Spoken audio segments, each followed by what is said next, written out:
बहुत बहुत स्वागत है दोस्तों आपका मेरे एक और YouTube वीडियो पे। दोस्तों आज हम बात करेंगे एनपीएस पोर्टफोलियो के बारे में। आप जैसा कि देखते हैं कि मेरे म्यूचुअल फंड का पोर्टफोलियो है, मेरा शेयर्स का भी पोर्टफोलियो है। मेरा म्यूचुअल फंड का पोर्टफोलियो ग्रो ऐप पे है, मेरा शेयर्स का पोर्टफोलियो शून्य ऐप पे है और मेरा एनपीएस का portfolio HDFC pension fund management के पास है। तो जैसा आप देख सकते हैं कि मेरी जो करंट स्कीम प्रेफरेंस है वो ऑटो एग्रेसिव चॉइस है।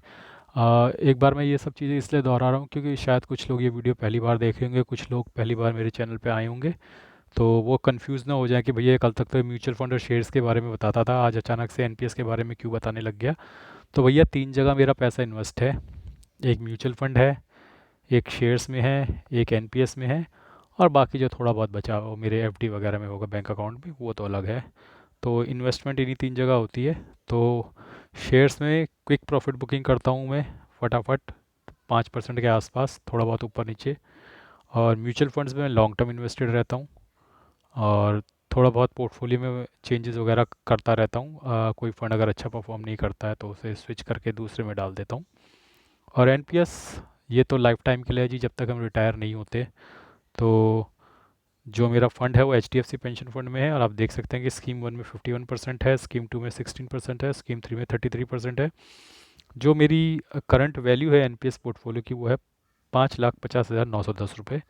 मैं अब तक 37 कंट्रीब्यूशन कर चुका हूँ और जो मेरा टोटल कंट्रीब्यूशन है वो 4,45,207 रुपये है। मेरे नोशनल गेन जो है इस पोर्टफोलियो पे है 1,05,703। इसका मतलब कि मुझे अब तक जो मुनाफा हो रखा है एनपीएस में वो 1,05,703 रुपये है। और जो मेरा रिटर्न है यानी एक्स आई आर आर, दोस्तों म्यूचुअल फंड में भी return X I R R से देखा जाता है क्योंकि वहाँ पर भी डिफरेंट समय में डिफरेंट अमाउंट डाली गई हुई। इसका मतलब अलग अलग समय में अलग अलग अमाउंट डाली गई होती हैं, तो वहाँ पे भी जो रिटर्न होता है एक्स आई आर आर के थ्रू कैलकुलेट होता है। और एनपीएस में भी return X I R R के थ्रू कैलकुलेट होता है क्योंकि यहाँ पे भी हर महीने एक कंट्रीब्यूशन जा रहा है। तो मोटा मोटा अगर आपको मैं समझाऊं कि जहाँ भी आप एक फंड में बार बार पैसे डालते हैं, थोड़े थोड़े समय बाद, वहाँ पे रिटर्न कैलकुलेट करने का तरीका एक्स आई आर आर ही होता है क्योंकि वो आपको एक एक्यूरेट रिटर्न बताता है कि अलग अलग समय पे की गई इन्वेस्टमेंट पे आपका क्या रिटर्न बन रहा है। तो उसी तरीके से मेरी जो एनपीएस में इन्वेस्टमेंट है उसमें लगभग 11.14% का रिटर्न आ रहा है।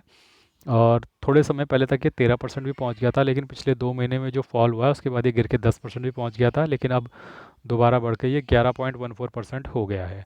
तो दोस्तों एनपीएस पोर्टफोलियो उतना स्विंग नहीं करता है जैसे म्यूचुअल फंड पोर्टफोलियो करता है, और डेफिनेटली ये 4 साल पुराना भी है। अब 4 साल पुराना म्यूचुअल फंड पोर्टफोलियो भी इतना ज़्यादा स्विंग नहीं करता वैसे तो कि वो प्रॉफिट से लॉस में आ जाए, लेकिन अ, जैसा कि मेरा म्यूचुअल फंड पोर्टफोलियो स्विंग किया वो प्रॉफिट से लॉस में चला गया क्योंकि वो इसी साल खुला था। लेकिन एनपीएस पोर्टफोलियो भी स्विंग किया, लेकिन ये 4 साल पुराना भी है, प्लस एनपीएस पोर्टफोलियो इतना स्विंग नहीं होता क्योंकि इसमें हाई रिस्क प्रॉपर्टीज़ में, हाई रिस्क इक्विटीज़ में हम लोग इन्वेस्ट नहीं करते हैं। तो मैं तो इसमें डायरेक्टली इन्वेस्ट नहीं करता कि कहाँ, मैं डिसाइड नहीं करता कि एचडीएफसी पेंशन फंड कहाँ डिसाइड कर रहा है। तो गवर्नमेंट ने जो 4-5 कंपनियां बता रखी हैं, चाहे वो आईसीआईसी की है, एचडीएफसी की है, कोटक की है, एसबीआई की है, वही हैं पेंशन फंड मैनेज करने वाली संस्थाएं, वही पेंशन फंड को मैनेज करती हैं। तो मैंने एचडीएफसी में चुना क्योंकि एचडीएफसी में मेरी सैलरी आती है। तो आप देख सकते हैं कि 1,05,703 रुपये का अब तक मुनाफा हो चुका है। आप देख सकते हैं कि ये मेरे कंट्रीब्यूशंस हैं। अप्रैल के 6 मई को कटा था 7,618, हर महीने सैलरी से इतना इतना कटता रहता है। 4 मई का, 31 मई को 7,618, जून का 27 जून को, जुलाई का 5 अगस्त को। वॉलंटरी कंट्रीब्यूशन मैंने 12 अगस्त को किया था क्योंकि इसमें एग्जेम्पशन मिलता है 2 लाख तक का, तो उस एग्जेम्पशन का फ़ायदा उठाने के लिए, टैक्स बेनिफिट उठाने के लिए मैंने 50,000 का एडिशनल कंट्रीब्यूशन भी किया था। और अगस्त का कंट्रीब्यूशन आप देख सकते हैं 2 सितंबर को हो गया था, सितंबर का कंट्रीब्यूशन 30 सितंबर को हो गया था, अक्टूबर का कंट्रीब्यूशन 30 अक्टूबर को हो गया था, नवंबर का कंट्रीब्यूशन 2 दिसंबर, ये हालिया जो कटा है मेरी सैलरी से, 2 नवंबर का कंट्रीब्यूशन 2 दिसंबर को हो गया है। इस तरीके से हर महीने मेरी यू नो सैलरी से थोड़ा थोड़ा कटता रहता है और एनपीएस पोर्टफोलियो में पैसा जमा होता रहता है।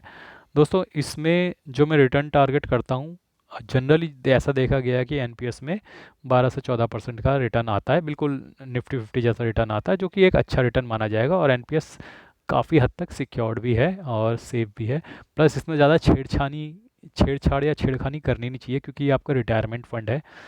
कुछ चीज़ों में जैसे पीएफ हो गया, एनपीएस हो गया, इसमें ज़्यादा छेड़खानी करनी नहीं चाहिए। इसमें चीज़ों को पड़े रहने दो, उन्हें ग्रो होने दो। कंपाउंडिंग की पावर लगने दो और आपका पैसा मल्टीप्लाई होने दो। ठीक उसी तरीके से जैसे पीएफ होता है, एनपीएस में मैं कोई छेड़खानी नहीं करता हूँ, हर महीने पैसा कटता है। फिर एचडीएफसी पेंशन फंड जाने वो उस पैसे को कहाँ लगाता है, कैसे लगाता है। मेरा टारगेट यही है कि मुझे 13 से 15% का एनपीएस में रिटर्न मिल जाए तो मैं बहुत खुश हूँ। और आई थिंक कई लोग तो म्यूचुअल फंड में भी इतना ही बनाते हैं। तो मेरा तो एनपीएस पोर्टफोलियो भी 13-14% दे रहा है। इस वक्त ये 11.15 है क्योंकि मार्केट गिर गई थी, अदरवाइज ये 13.5 तक पहुंच गया था। तो 13.5% का एनुअल रिटर्न अगर आपको आपका एनपीएस पोर्टफोलियो बना के दे रहा है तो उसमें क्या दिक्कत है। कई लोग तो निफ्टी 50 में इन्वेस्ट करते हैं, 12 से 14% साल का कमाते हैं। तो निफ्टी 50 से ज़्यादा सेफ़ है ये आपका एनपीएस। तो यहाँ पे भी इन्वेस्ट किया जा सकता है। हालांकि इसकी कुछ रेस्ट्रिक्शंस भी हैं कि आपको रिटायरमेंट के बाद कितना फंड उसमें से मिलेगा, कितना आपको पेंशन के रूप में मिलेगा, वो एक अलग चीज़ है। लेकिन ये भी एक सेफ़ हेवन है जहाँ पे आप पैसा इन्वेस्ट कर सकते हैं, प्लस आप यहाँ से टैक्स बेनिफिट भी उठा सकते हैं। मान लीजिए मैं यहाँ पे सालाना 2 लाख रुपए इन्वेस्ट करता हूँ एनपीएस में, तो और उस पे मुझे सालाना 2 लाख पे मुझे मिलता है, मान लीजिए 12% भी रिटर्न मिलता है, मान लीजिए 12% रिटर्न मिलता है। लेकिन उस 2 लाख पे मुझे 30% का टैक्स बेनिफिट भी मिलता है। तो 30% का मुनाफा मुझे वहाँ पर होता है, प्लस 12% का मेरा ये एक्सटेंड यानी इंटरेस्ट जो है वैल्यू बढ़ जाती है। तो 42% का मुझे रिटर्न मिल जाता है साल का। अगर आप देखें रियल नज़रिए से तो 42% बहुत अच्छा रिटर्न है, क्योंकि म्यूचुअल फंड में आपको कोई टैक्स एग्जेम्पशन नहीं मिलता, लेकिन एनपीएस में आपको टैक्स एग्जेम्पशन भी मिलता है 2 लाख तक। तो 2 लाख रुपए तक डालिए साल में, आपको 30%, जैसे मैं 30% के टैक्स ब्रैकेट में आता हूँ, कोई 10% में आता होगा, कोई 20% में आता होगा। तो टैक्स बेनिफिट भी उठाइए, प्लस जो आपका रिटर्न है वो भी उठाइए। तो 30% का टैक्स बेनिफिट उठाया और 12% का रिटर्न उठाया, हो गया 42%। तो इस हिसाब से देखा जाए तो एनपीएस बहुत अच्छा डेस्टिनेशन है जहाँ पर अपना साल का 2 लाख रुपया तो पार कर ही सकते हैं। तो दोस्तों मेरी एनपीएस की जर्नी जारी रहेगी। 1 करोड़ का टारगेट है रिटायरमेंट तक। रिटायरमेंट में अभी लगभग 20 साल बचे हुए हैं, तो आई एम श्योर मैं अपने 1 करोड़ का टारगेट को पूरा कर लूँगा। और तब तक ये जो मेरा मंथली कंट्रीब्यूशन करता है ये भी बढ़ता रहेगा। जैसे जैसे सैलरी बढ़ती है उसी का एक बेसिक का प्रोपोर्शन ही होता है ये, तो वो भी बढ़ता जाएगा। तो होपफुली मैं अपना 1 करोड़ का टारगेट यहाँ भी पूरा कर लूँगा। और 1 करोड़ 1-2 करोड़ का टारगेट तो म्यूचुअल फंड में भी है, वहाँ भी पूरा ही करना है। तो हर जगह टारगेट 1 करोड़ ही रखा हुआ है, तो कहीं तो हिट करेगा। हर जगह तो फेल नहीं हो सकता, तो कहीं तो हिट करेगा। तो लेट्स सी क्या होता है। आज के लिए बस इतना ही। धन्यवाद, गुड बाय।